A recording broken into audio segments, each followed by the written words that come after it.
So over the next few weeks, I'm going to talk about how followers of Jesus practice financial generosity. And I want to be the first to acknowledge that I might be the most biased person in the room to present on such a topic.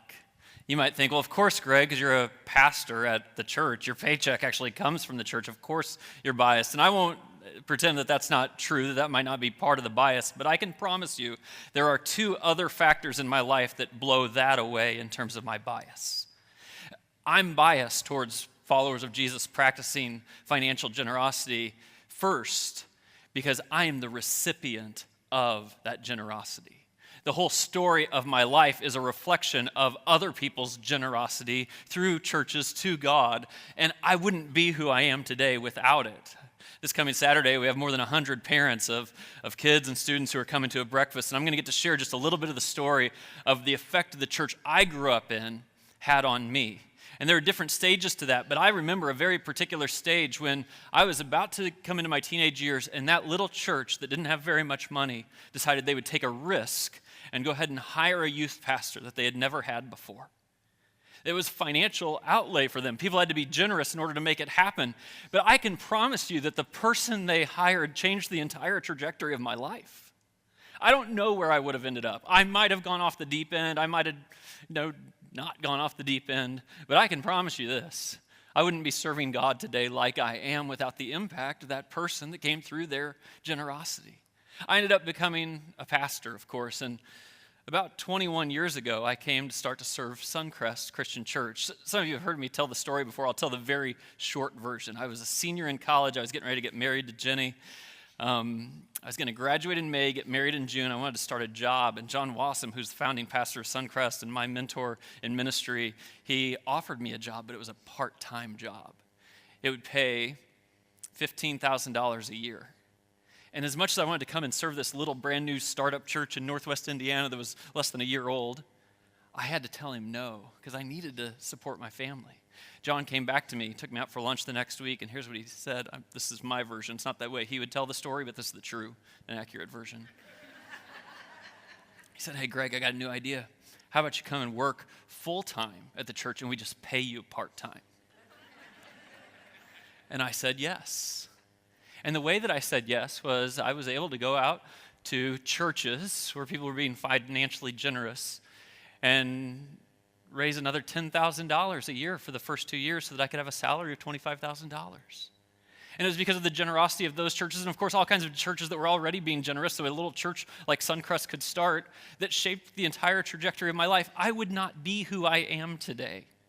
And if anyone's ever been impacted by my ministry, they wouldn't be who they are today, except for the financial generosity of followers of Jesus who shaped me. That is the reason I'm biased toward the first reason. Here's the second reason. The second reason is because I'm a giver. And I have personally experienced exactly what the scriptures teach that you will experience when you become a giver.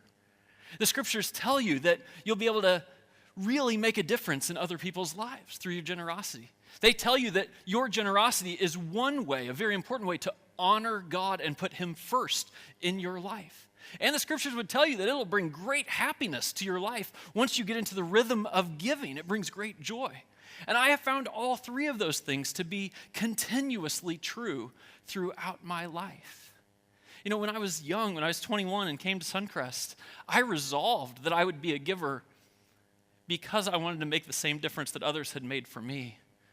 But I've continued to be a giver because what the scriptures teach, I have personally found to be true.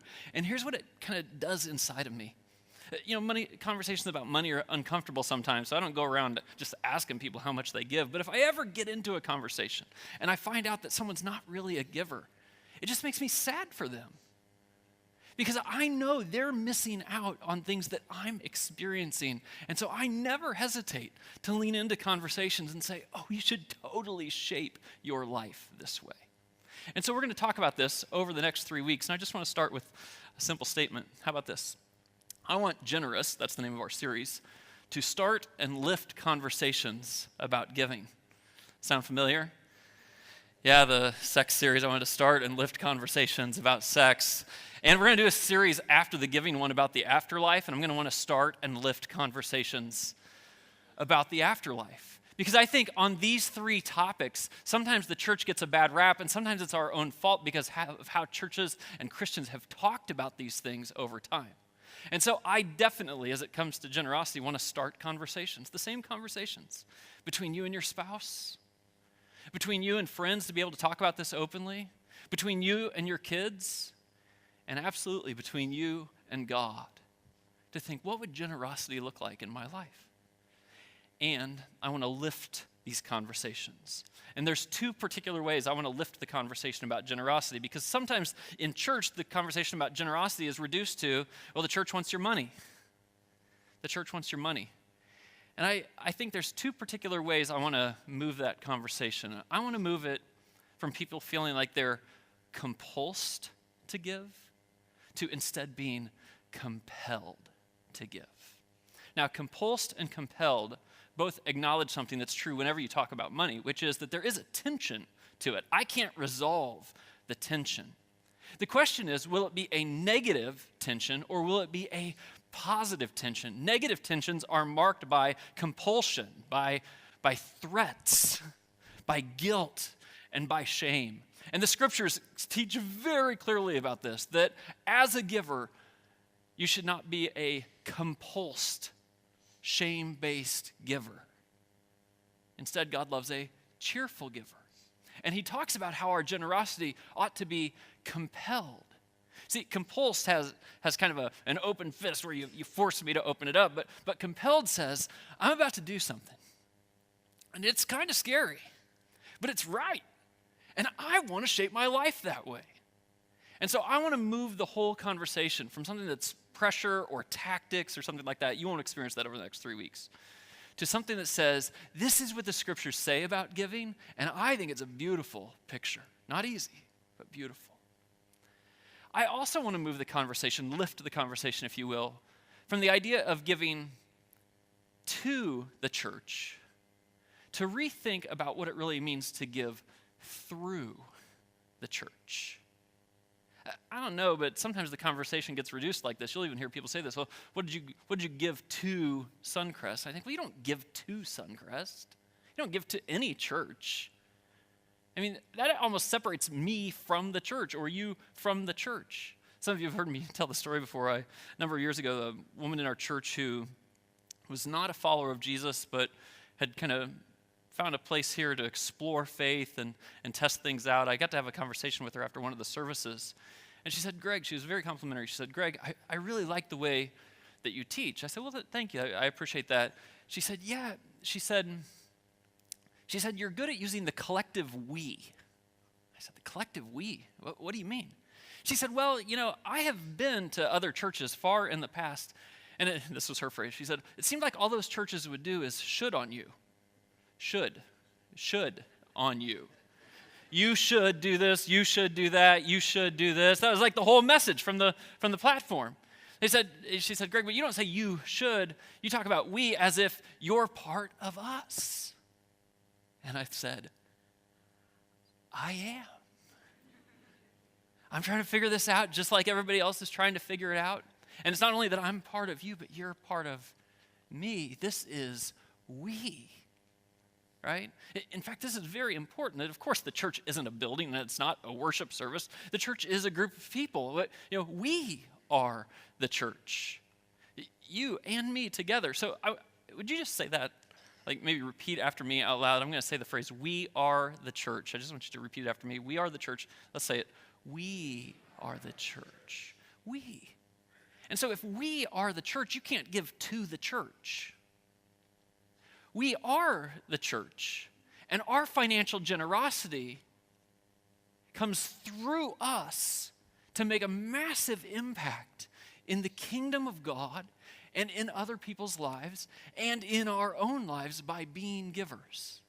And I really want you to think about that as you think about your own generosity. To say it's not about giving to something, it's about what God could do through our collective generosity. So I'm going to kind of identify ways that I see people progress in their giving. I'm calling these growth stages. And I'm going to give you 4 different R words that I'll use for the rest of this series. And I'm actually going to really ask you to think about kind of where you fit when it comes to giving. This is a progression, so I'll kind of move across the platform. So everyone starts as a rookie giver, right? A rookie giver is just someone who's giving for the first time. Some of you haven't given at all, and you have your own reasons for that. But no one really becomes a generous person until they just make their first gift. And so, one of the things I want to acknowledge all the time when people start to exercise this muscle of generosity is the first gift really matters. Just to begin being a giver when you've never been a giver before, you'll just start to taste it, what it means to help others, what it means to honor God, what it means to experience some happiness in that generosity. That's step 1 for almost every giver. Step 2 is someone moves from being a rookie giver to being what I'll call a recurring giver. And by recurring, I'm using an R word for the idea of a habit. It becomes a practice of our lives, an identity that we have. It means that you and I aren't just giving to the latest sappy commercial that we saw on TV.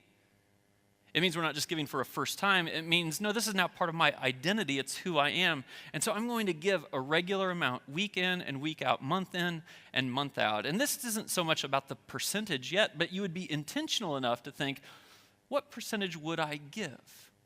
This is one of the interesting things that's happened with technology. Now, of course, Suncrest and essentially everyone else has the chance for you to set up automated giving with your generosity. And right now, we have about 160 families at Suncrest that use automated giving. This is so interesting to me because people think you should cringe when you talk about money, but everyone who talks to me about their automated giving says to me, Greg, this is the greatest thing ever. Because I actually wanted this to be true about my life before. It was a good intention that didn't actually get executed because I didn't put this habit into my life. And for some of you, over the course of this teaching series, if you take a step or 2 through this progression, you'll take the step to say, you know what, this is what I want to be. I want it to be part of my identity, who I am. I'm a giver. I'm going to do it regularly, recurringly, as a habit.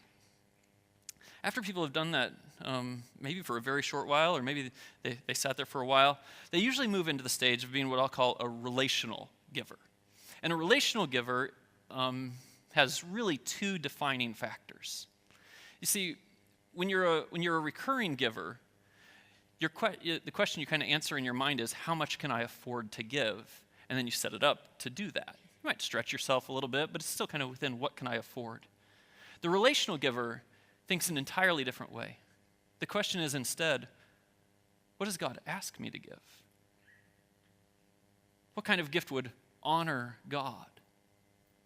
And even if I can't immediately figure it out in my budget how to do that, I already decided I want to be the kind of person who's a follower of Jesus and honors God. And so I'm going to put this in place in my life first and trust God. That's the relational part.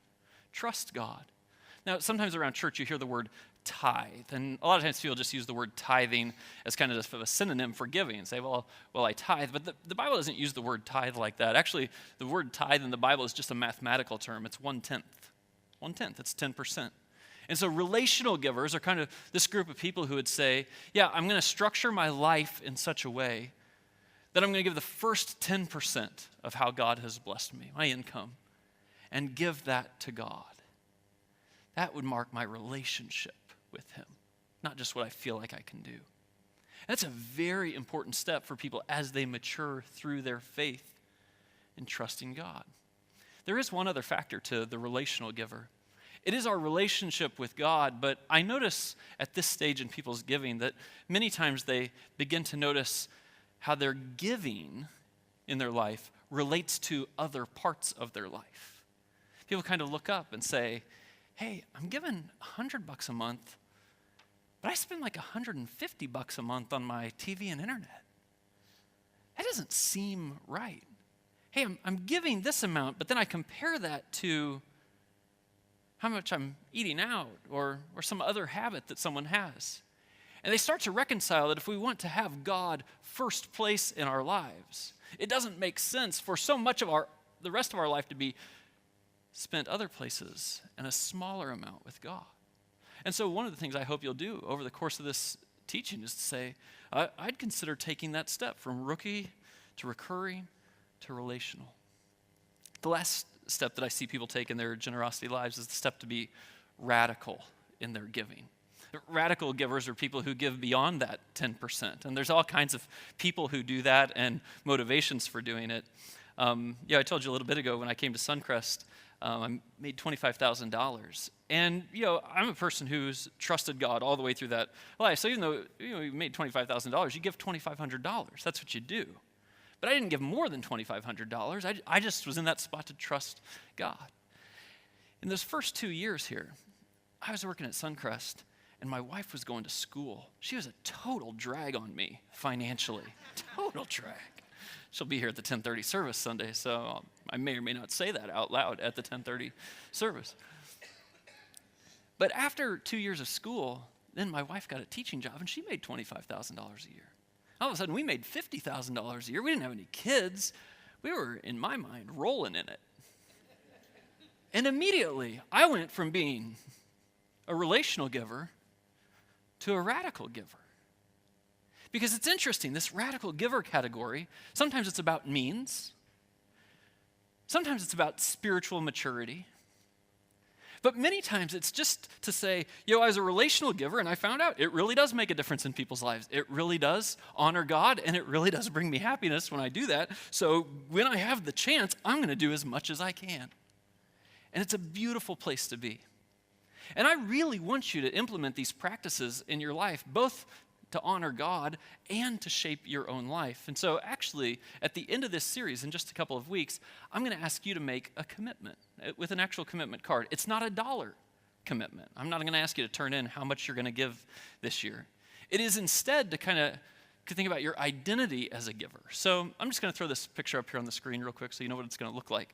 This card will be on your seats next week. It'll be on the seats the following week too.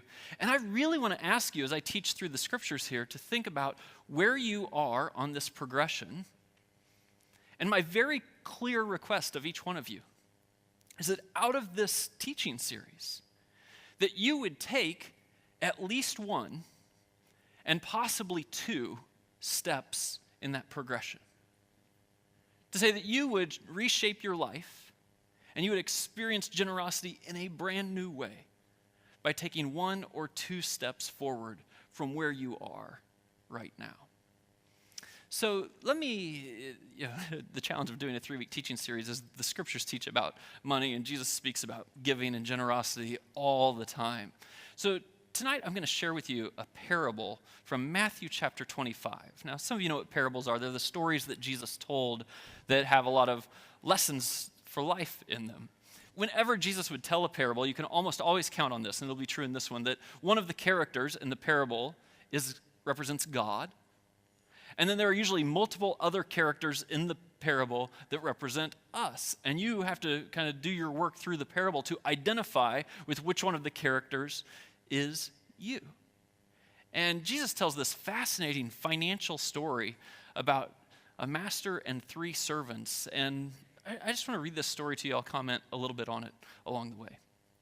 Jesus said, "Again, it will be like a man going on a journey who called his servants and entrusted his wealth to them." Now, it's very obvious quickly in the story. Jesus had just been talking about how he was going to leave planet Earth, and then he would return to planet Earth one day, that window that we still remain in today. And he now says there's a master who's going to go on a journey, and he's entrusting to his servants his wealth. It is a reminder, maybe we'll hit this in the next couple of weeks, that everything we do have is from God.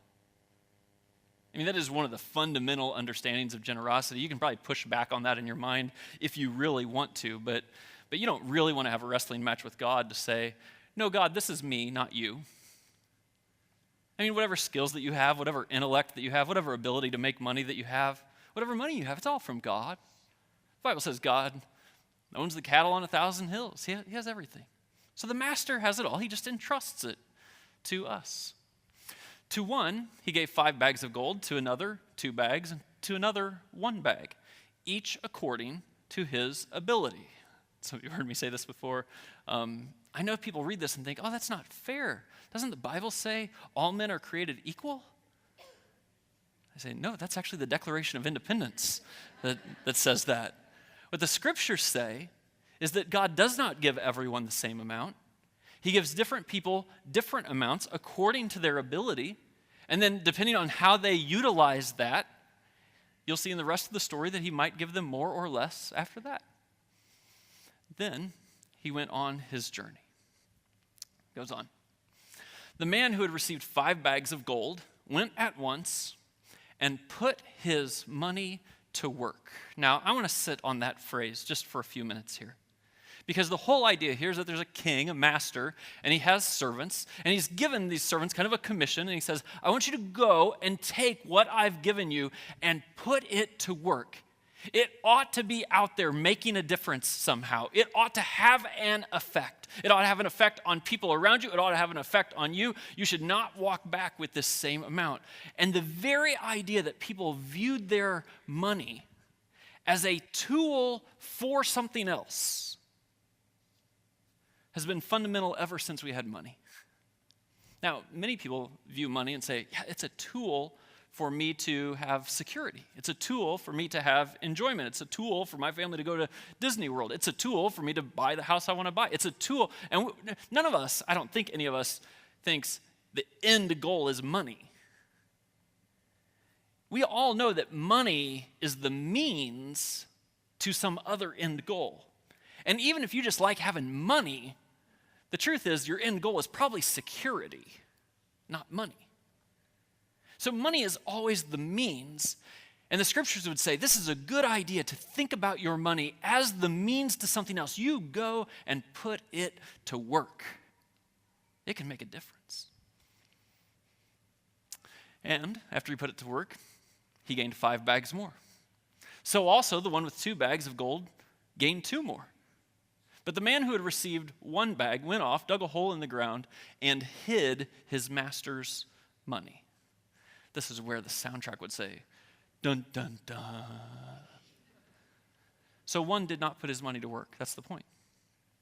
The passage goes on. After a long time, the master of those servants returned and settled accounts with them.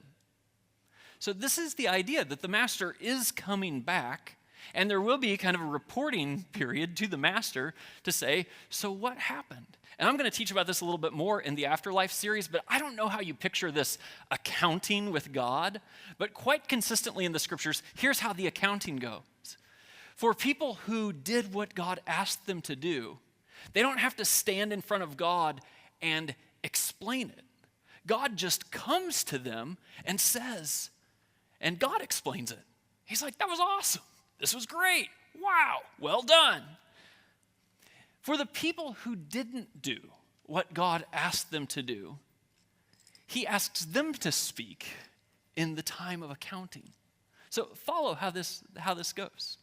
The man who received 5 bags of gold brought the other 5. Master, he said, you entrust me with 5 bags of gold. See, I've gained 5 more. His master replied, well done, good and faithful servant. Now, that phrase is going to show up again here in a moment, but let me just pause at its first showing here. Today's message, before I get done, I want to kind of talk to you about how your generosity really helps others. That's the point. We're going to do a message later in the series about how it honors God. But this is an honor moment. And I do think it's worth us just pausing and stepping back and saying, that would be an extraordinarily meaningful moment for the God of the universe to say, you put your money to work in the way that I asked you to. Hear this from God. Well done. Well done. You're a good servant. You're a faithful servant. I couldn't have asked for anything more. You did what I asked you to do. Well done. That's powerful. From the God of the universe. He says, you've been faithful with a few things. This is interesting. I will put you in charge of many things. Come and share in your master's happiness. There will be another message in this series that's all about the happiness that comes with giving. The passage goes on. The man with 2 bags of gold also came. Master, he said, you entrusted me with 2 bags of gold. See, I've gained 2 more. His master replied, well done. You're a good servant. You're a faithful servant. You've been faithful with a few things. I will put you in charge of many things. Come, share in the master's happiness. Then the man who had received 1 bag of gold came. Master, he said, I knew that you're a hard man, harvesting where you've not sown and gathering where you've not scattered seed. So I was afraid. Now, this is worth the conversation here. Whenever I do get to have a personal, healthy conversation with someone about their generosity, and they might be taking the posture of confessing to me that this really isn't a part of their life, I've never, ever come across anyone who said, yeah, it's not a part of my life and I don't want it to be. Maybe people feel that way. They just don't say it to their pastor. But in some moments of great honesty, the exact storyline is the storyline that Jesus identifies here. They say, no, I want it to be, but I'm afraid. I mean, I want to be a generous person. I'd like to identify as a relational giver who does that whole 10% thing to God, but I'm afraid if I do that, I won't have enough for make your list. That's the thing, isn't it? It's the fear piece, which is why relational givers, it's always about trust with God. I was afraid and went out and I hid your gold. I didn't put it to work in the ground. So I'm going to give it back to you. See, here's what belongs to you. And the master replied, you wicked, lazy servant. So you knew that I harvest where I've not sown and gather where I've not scattered seed? The Father, God, Jesus, he's saying this is the whole point. He's saying, I don't need your money to do things. I'm able to do it. I can do whatever I want to do. But this is about a relationship between you and me, and I'm entrusting something to you, and I want you to be able to participate in the kingdom. So go put your money to work for my purposes. So I was just thinking about this past week a little bit, and I don't know, maybe you'll be blown away by this. Maybe this is exactly what you expect, but I thought, maybe since we are the church, it would be good to just very briefly say, so does our generosity here really help others? Does it really make a difference in the world? And I just started going through some of our budget categories of the church and what we do. So a lot of you know that the very first thing we do with all the generosity that comes in is we take the first 10% and we use it to help start new churches. All right, now I'm going to show you a few pictures along the way, but get this. This is actually a picture of Justin Davis. Justin is the pastor at Hope City Church in Indianapolis. They're a little over a year old. This past weekend, they just moved into a new facility. They had 317 people at their worship services. God is at work in the midst of this new church.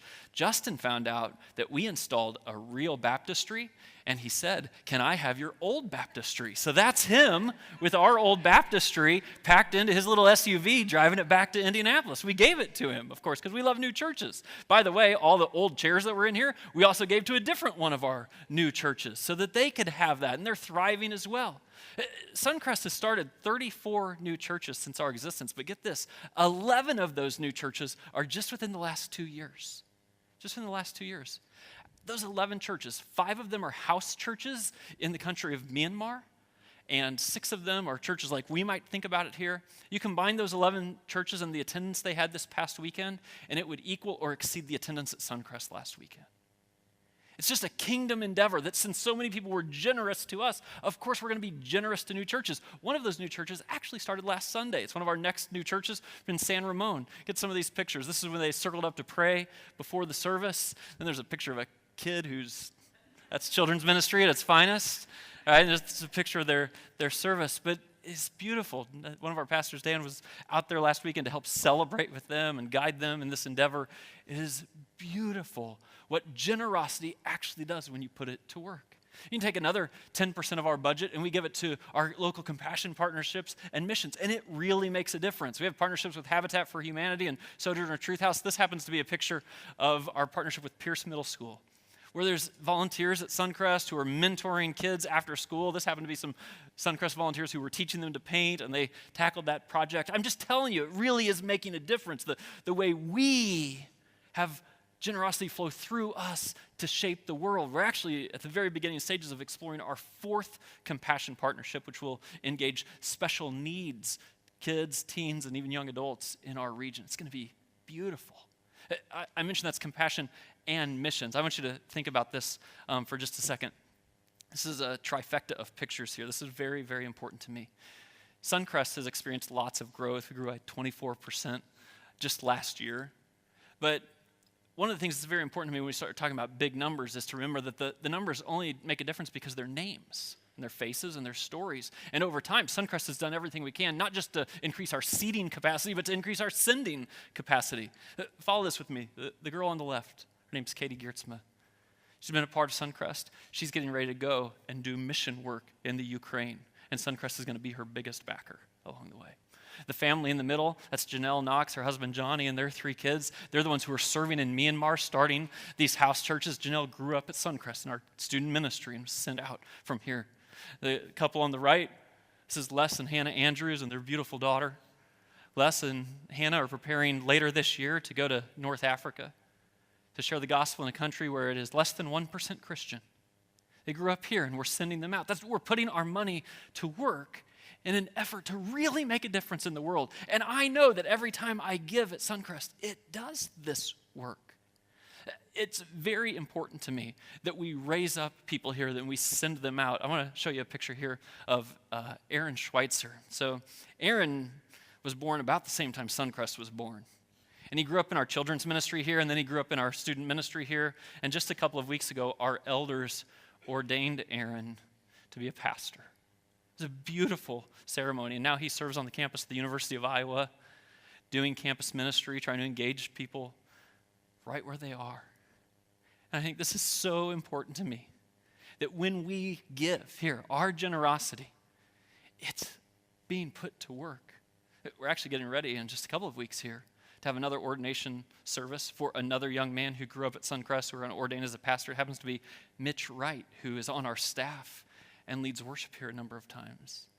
All of these leaders, of course, came up through student ministries that people were generous to fund, and children's ministries that were generous to fund. There's just these pictures of Suncrest kids. I think this is a big deal. When I give, when you give, it really makes a difference in this world. It's not just kids and generational ministries, though. Think about things that just started around here most recently: divorce care and grief share, and this starting point where people can explore faith. This is so important to me. This is actually the first part of a quote of a woman who went through divorce care last year. I'm going to read you the rest of the quote. She said, "When going through the darkest valley in my life, divorce care gave me hope. It gave me encouragement, and it gave me a biblical perspective I needed during a very difficult time. Because of divorce care, I wasn't alone."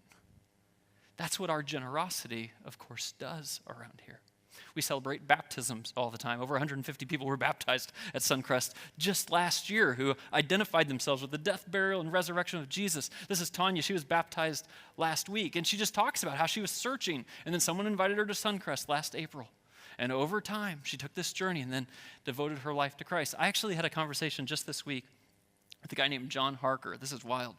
Steve and Nicole Harker came to our church about 2 years ago and found faith in Christ.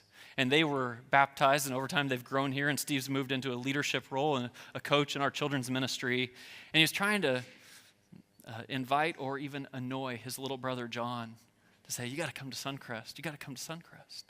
And John successfully avoided that invitation for many, many months until last fall when John just got this sense, I have to look for something. And so he walked into our doors, and he's taken this journey of faith. And next weekend, I believe, this baptistry will be used for the very first time. And Steve Harker will baptize his little brother John. That's just the way life works around here. If you were with us last Easter, you heard the story of a young woman named Danielle who had had a tremendous experience of testing and a tremendous then experience with God when she walked through the doors of our church. It changed everything about her life, and it ended up leading to a reconciled relationship. And then just this past fall, Jamie Ward did Curtis and Danielle's wedding. This is so important to me, Suncrest. This is life by life by life. And those of you who are generous, this is you. This is you. Let me mention two other things very quickly. I got an email last week actually, from a guy at our church who's been here for a couple of years, and he talked about coming in as a person who didn't have faith, and he's become a follower of Jesus. He said, Greg, Suncrest opened the door wide for me and my wife, and it quickly drew me into a beautiful relationship with God and Jesus that I had never experienced before. Get this. He was fighting addiction. Between God, Suncrest, counseling, and more, I finally had the formula that worked. I was able to find sobriety. The road hasn't been easy, and every day brings challenges, but every day, alive and sober, is a gift from my Heavenly Father. On Christmas Eve, I asked people who maybe had given up on God to at least pray a prayer like this. God, if you're real, make yourself real to me. And 2 weeks ago, I got an email from a lady who was at our Christmas Eve service. She describes kind of giving up on God, but said, I'll take that challenge. And her son was in a very difficult spot, and she was afraid that she was going to lose him. And she emailed me to say, Greg, I prayed that prayer. God, if you're real, make yourself real to me. She said, thank you, Suncrest, for your message and your instructions to pray. My sign from God is home sleeping in his own bed tonight. It's life by life by life. And when we take on the challenge to shape our life after Jesus and be generous people, it really does make a difference. Let me just close with this. Why is giving good? Why is giving good? Because when you put your money to work here, you help others. And I don't for a moment hesitate to ask you to invest in the transformation of people's lives, the transformation of Northwest Indiana, and ultimately the transformation of our world by honoring God with your generosity and taking steps through this path. I want to pray for that right now. God, thanks for your goodness to us. Thanks for creating an environment that is compelling, God. After all you've done for us, after all you've given for us, and the opportunity that we have to be generous. And thank you for being the kind of God that we can trust and shape our lives around. In Jesus' name.